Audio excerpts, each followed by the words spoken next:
नमस्कार, आप देख रहे हैं न्यूज 24 मध्य प्रदेश छत्तीसगढ़। लेकिन बात आज दतिया के हर एक खबर से जुड़ी करेंगे, क्योंकि दतिया विधानसभा उपचुनाव का जनादेश है। आज सुबह 8 बजे से शुरू होगी मतगणना। पहले होगी डाक मत पत्रों की गिनती और उसके बाद 8:30 बजे का समय रहेगा जब ईवीएम मतों की काउंटिंग शुरू हो जाएगी। 20 टेबल पर होगी ईवीएम मतगणना। कुल 15 राउंड में मतों की गिनती होगी।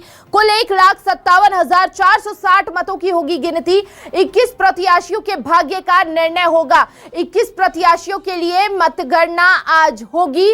और क्या कुछ जनता जनार्दन ने 30 तारीख को तय किया है, आज वो सबके सामने खुल जाएगा। किसके सर पर ताज सजाया है और सावन के पहले सोमवार का आशीर्वाद किसको मिलेगा।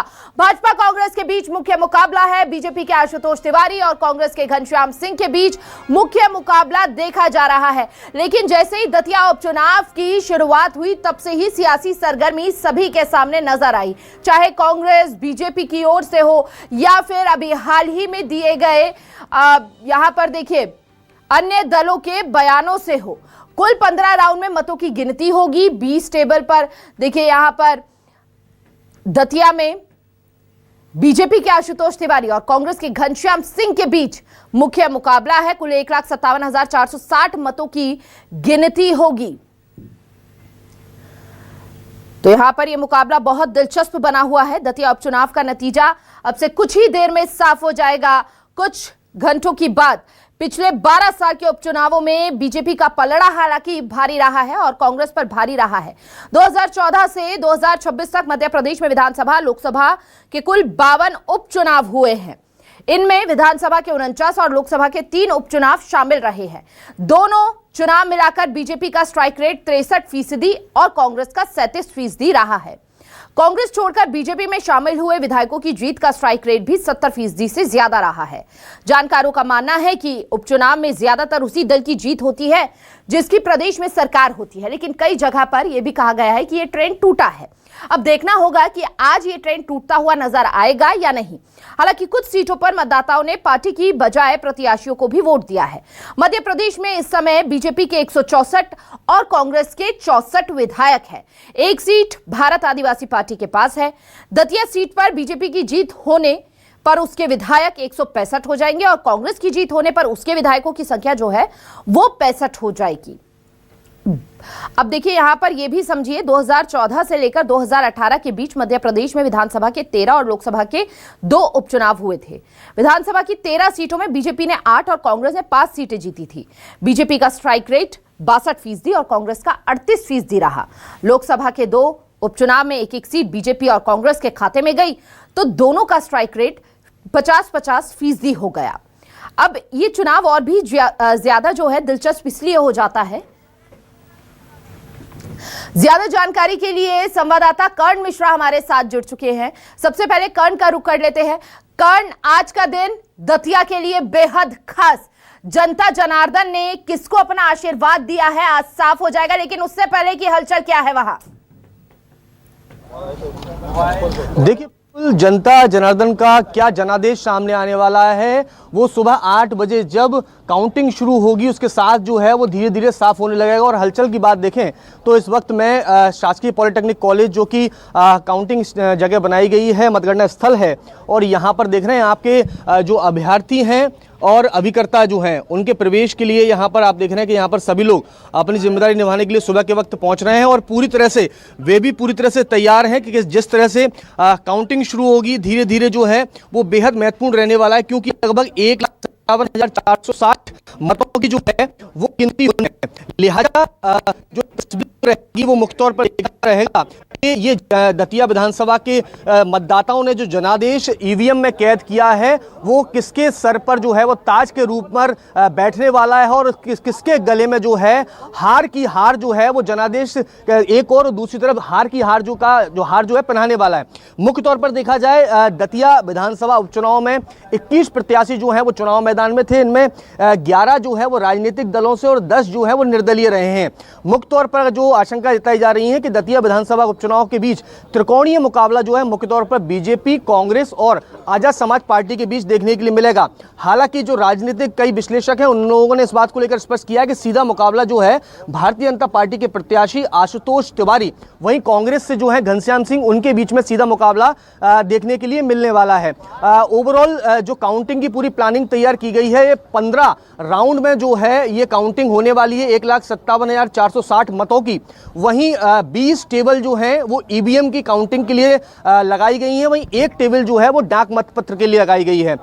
जैसा कि समय तय किया गया है, सुबह 8 बजे सबसे पहले जो है डाक मतपत्रों की गिनती की जाएगी। उनका स्पष्ट जो आंकड़ा सामने निकल के आने वाला रुझान के रूप में वो सामने आएगा और 8:30 बजे से जो है वो ईवीएम की काउंटिंग जो है वो शुरू हो जाएगी। ऐसे में मुख्य तौर पर देखना होगा कि दतिया विधानसभा के जो जागरूक मतदाता रहे हैं, जिन्होंने अपने मताधिकार का उपयोग किया है इस उपचुनाव के बीच, उनका जनादेश किस तरह का रहने वाला है। जी देखिए कर्ण, सबसे बड़ा सवाल जो है इन उपचुनावों में यही बना हुआ है कि नरोत्तम की साख के एक तो ये चुनाव है, ऊपर से भाजपा की रणनीति या कांग्रेस की वापसी इन चुनावों में होती हुई नजर आएगी। बड़ा दिलचस्प मुकाबला इस बार देखने को मिला।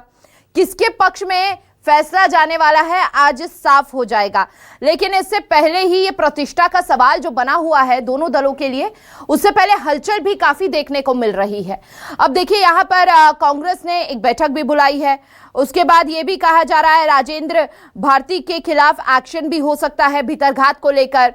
तो क्या पहले से ही कांग्रेस को आशंका यहां पर लगती हुई नजर आ रही है, ऐसा कुछ? देखिए, बिल्कुल आपको बता दूं मैं कि राजेंद्र भारती को लेकर जिस तरह से घनश्याम सिंह के द्वारा मतदान के बाद कई गंभीर आरोप जो लगाए गए थे भीतरघात के, उसके बाद जो है कांग्रेस आला कमान ने देर रात फैसला लिया है और राजेंद्र भारती की जो है उनको प्राथमिक सदस्यता से जो है वो निष्कासित कर दिया गया है। जिस तरह से तस्वीर लगातार देखने में आई थी कि मतदान के बाद जो है लगातार घनश्याम सिंह कई तरह गंभीर आरोप जो है वो राजेंद्र भारती पर भीतरघात के लगा रहे थे और उसके बाद उन्होंने शिकायत जो है पार्टी आला कमान से की थी और पार्टी आला कमान ने देर रात फैसला लिया है। वहीं दूसरी ओर देखा जाए तो कई तरह के आरोप कांग्रेस की तरफ से ये भी लगाए गए हैं कि भारतीय जनता पार्टी के अंदर भी भीतरघात हुआ है। कई ऐसे समर्थक रहे हैं, डॉक्टर नरोत्तम मिश्रा के समर्थक, जिनके द्वारा भाजपा प्रत्याशी के खिलाफ शुरू में मुखर रहे थे। हमने देखा था दतिया में किस तरह से प्रदर्शन जो है हाईवे पर किया गया था जब डॉक्टर नरोत्तम मिश्रा का टिकट कटा था। लिहाजा ये कहीं ना कहीं दोनों ही पार्टियों के लिए विशेष रूप से देखने वाली बात ये होगी कि जो आरोप लगाए गए हैं कि भीतरघात, यानी एक और 1,57,460 मतों की काउंटिंग होनी है और इन काउंटिंग के साथ में जो मतदान के समय हमने देखा था कि 2023 की तुलना में लगभग 8.5% जो है वो वोटिंग प्रतिशत गिरा था। इसके पीछे यही आरोप लगाए गए थे कि भीतरघात की वजह से जो है वोटिंग परसेंटेज कम रहा है। लेकिन इस वोटिंग परसेंटेज के गिरने के साथ महिलाओं का जो वोटिंग परसेंट है वो लगभग 2023 की तुलना में लगभग 12% गिरा था। तो आप अंदाजा लगाइए कि जिस तरह से वोटिंग परसेंटेज गिरा था, दूसरी ओर भीतरघात के आरोप दोनों ही पार्टी की ओर से लगाए गए थे और इधर बीच में आजाद समाज पार्टी के जो प्रत्याशी हैं दामोदर यादव, उन्होंने भी कहा था कि भारतीय जनता पार्टी और कांग्रेस ने मिलकर उनके बढ़ते हुए रथ को रोकने का प्रयास किया गया और दोनों ने मिलकर जो है वो चुनाव लड़ा है उनको रोकने के लिए। ऐसे मुख्य तौर पर देखना पड़ेगा कि तीनों की ओर से एक दूसरे के खिलाफ मुखर होकर इस चुनाव में जो है कई तरह के बयानबाजी जो है वो की गई है, कई तरह के आरोप जो हैं वो लगाए गए हैं। लेकिन इन आरोपों और इन बयानबाजियों के साथ में जो जनादेश ईवीएम में कैद हुआ है वो किस तरह से अब सामने निकल कर आएगा, सबसे महत्वपूर्ण रूप से वही देखने वाली बात होगी। जी बिल्कुल, देखिए यहाँ पर जो पूरा चुनाव है वो भीतरघात के इर्द गिर्द ही घूमता रहा, चाहे नरोत्तम मिश्रा को लेकर हो, घनश्याम सिंह को लेकर हो, या फिर कह लीजिए कि राजेंद्र भारती को लेकर अब जिस तरह से सवाल खड़े हो रहे हैं। और कई ऐसे कांग्रेस के अंदर से भी सवाल खड़े हुए जिसको लेकर ये चुनाव जो है जमीनी मुद्दों से भटकते हुए केवल राजनीति, सियासत पर इर्द गिर्द ही होता हुआ नजर आया है और इसीलिए इस उपचुनाव को जो है और भी ज्यादा दिलचस्प कहा जा रहा है। हालांकि पिछले 12 सालों से हम एक ट्रेंड कर्न देख रहे हैं कि जिसकी सत्ता होती है उपचुनावों में उसका पलड़ा भारी रहता है। सवाल यह भी है कि अब ये ट्रेंड टूटता हुआ नजर आएगा या फिर ये बरकरार रहने वाला है, क्योंकि दोनों दलों की प्रतिष्ठा का सवाल है ये। देखिए, बिल्कुल ये आपने बेहद महत्वपूर्ण सवाल पूछा है। जब भी उपचुनाव होते हैं तो उपचुनाव के दौरान जो है इस बात को लेकर सबसे ज्यादा चर्चा रहती है कि सरकार स्थानीय लेवल पर यानी प्रदेश में किसकी है। लिहाजा ये स्पष्ट तौर से कहा जा सकता है कि कई बार इस बात को लेकर देखा भी गया है, आंकड़े भी इस बात को बयां करते हैं कि जिसकी सरकार होती है उपचुनाव में उस पार्टी विशेष के प्रत्याशी को जो है वो फायदा होता हुआ मिलता हुआ नजर आता है। लेकिन इस बार का दतिया उपचुनाव जो है वो बेहद खास है। हमने जैसे कि आपने जिक्र भी किया कि कई तरह के भीतरगात सहित कई तरह के आरोप जो है एक दूसरे पर लगाए गए। हमने देखा था कि भारतीय जनता पार्टी के प्रत्याशी का जब ऐलान किया गया था आशुतोष तिवारी का, उस वक्त डॉक्टर नरोत्तम मिश्रा के समर्थकों ने बड़ा कहा जाए एक तरीके से प्रदर्शन जो है उस टिकट कटने पर जो है वो किया था। वहीं दूसरी ओर सिर्फ भारतीय जनता पार्टी नहीं, कांग्रेस के अंदर भी ये तस्वीर देखने के लिए मिली थी कमोवेश। हमने देखा था कि जब घनश्याम सिंह को टिकट दिया गया था उसके बाद अवधेश नायक की ओर से सीधे तौर पर जो है अपनी नाराजगी जाहिर की गई थी और दोनों ही पार्टियों की ओर से जो है अपने डैमेज को कंट्रोल करने के प्रयास जो है वो किए गए थे। हमने लगातार देखा था कि जिस तरह का प्रदर्शन चला था उसके बाद भारतीय जनता पार्टी के कार्यालय से लेकर दतिया तक जो है कई तरह के जो है उठापटक हमको देखने के लिए मिलती राजनीतिक रूप से। और फाइनली डॉक्टर नरोत्तम मिश्रा चुनाव मैदान में भारतीय जनता पार्टी के प्रत्याशी के समर्थन में उतरे हुए नजर आए। भावुक पल भी नजर आया, वो रोए भी थे मन से और उन्होंने साफ तौर पर कहा था कि वो आशुतोष तिवारी को जिताने के लिए पूरा प्रयास करेंगे, घर घर जाएंगे, चौकड़ चौकड़ जाएंगे और भारतीय जनता पार्टी के लिए वोट मांगेंगे।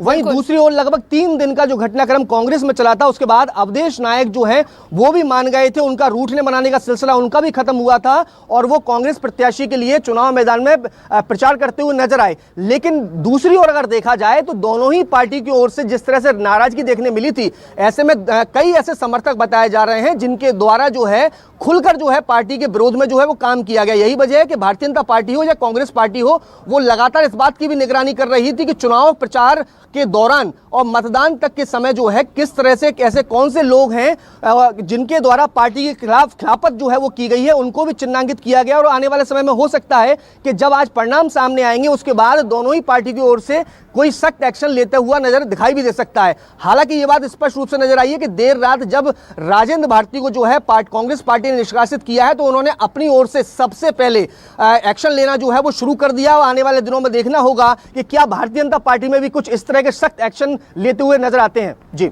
देखिए, एक तरफ तो कर्ण जरा तस्वीरें आप एक बार फिर से दर्शकों को दिखा दीजिए क्या हलचल वहां पर देखने को मिल रही है, क्योंकि उत्साह बहुत ज्यादा है इन उपचुनावों को लेकर कि आखिर किसकी जीत होने वाली है इन उपचुनावों में, क्योंकि इस पर कुछ भी कहना बड़ा मुश्किल सा लग रहा है क्योंकि दोनों ही दल अपनी जीत का दावा तो कर रहे हैं लेकिन इसे त्रिकोणीय मुकाबला भी कहा जा रहा था।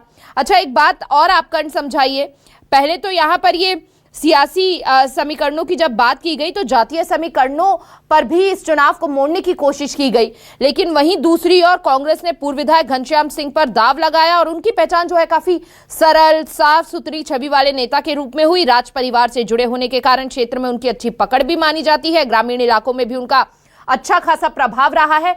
तो यहाँ पर नहले पे धैले वाली बात हो गई दोनों ही दलों की ओर से, लेकिन अब ये कांटे की टक्कर जो है दोनों की ओर से देखी जा रही थी। लेकिन दामोदर यादव जी कहते हैं कि दोनों आत्मघाती मसलों में ही उलझे रह जाएंगे, जीत हमारी हो जाएगी। एएसपी तो ये कह रही है। देखिए, बिल्कुल सबसे पहले जैसा कि आपने कहा कि तस्वीर ये स्पष्ट रूप से आपको नजर आ रही है कि यहाँ पर जो है 3 लेयर सिक्योरिटी के साथ में जो है अंदर काउंटिंग जो है वो 8 बजे शुरू होगी। वहीं दूसरा सवाल आपका जो रहा था कि जिस तरह से आजाद समाज पार्टी के जो प्रत्याशी हैं दामोदर यादव, उन्होंने चुनाव मैदान में उतरने के साथ ही जो है सीधे तौर पर भारतीय जनता पार्टी और कांग्रेस के खिलाफ जो है खुलकर मुखर होकर हमलावर नजर आए थे। कई तरह के बयान उन्होंने कहे थे कि कांग्रेस और भारतीय जनता पार्टी जो है वो दोनों मिलकर जो है ये चुनाव लड़ी है और उनको जैसा कि मैंने पहले भी जिक्र किया था कि उनके बढ़ते हुए रथ को जो है वो रोकने का प्रयास जो है इन दोनों ही दलों के जरिए किया गया है। और इसके साथ ही चूंकि जो आपका ये सवाल था कि दतिया विधानसभा में जातीय समीकरण जो है वो बेहद महत्वपूर्ण रहे हैं। हालांकि राजनीति में जो भी प्रत्याशी रहते हैं वो उस बात को लेकर कहते हुए नजर आते हैं कि वो राजनीति से हटकर यानी जातिगत जो है उससे हटकर जो है वो चुनाव मैदान में उतरते हैं और सभी जातियां समान होती हैं। लेकिन जब भी चुनाव होते हैं तो उसमें मुख्य तौर पर देखा जाता है कि सभी जो प्रत्याशी होते हैं, कैंडिडेट होते हैं, जो राजनीतिक दल होते हैं, वो सबसे पहले जातिगत आंकड़ा जो है वो निकाल डालकर रखते हैं। अगर मुख्य तौर पर अगर दतिया विधानसभा पर गौर किया जाए तो यहाँ पर कुशवाहा वोटर्स, इसके अलावा अहिरवार जाटा वोटर्स, ब्राह्मण वोटर्स जो हैं ये सबसे ज्यादा बाहुल्य जो हैं, लिहाजा इनके द्वारा जो है कई तरह के, हमने देखा था भारतीय जनता पार्टी ने जो चुनाव प्रभारी बनाए थे वो यहाँ पर सांसद भारत सिंह कुशवाहा को बनाया गया था। इसके अलावा कार्यक्रम में भी जाते हुए नजर आए थे। आप नजर बनाए रखिएगा। बहुत बहुत शुक्रिया फिलहाल आपका तमाम जानकारी साझा करने के लिए।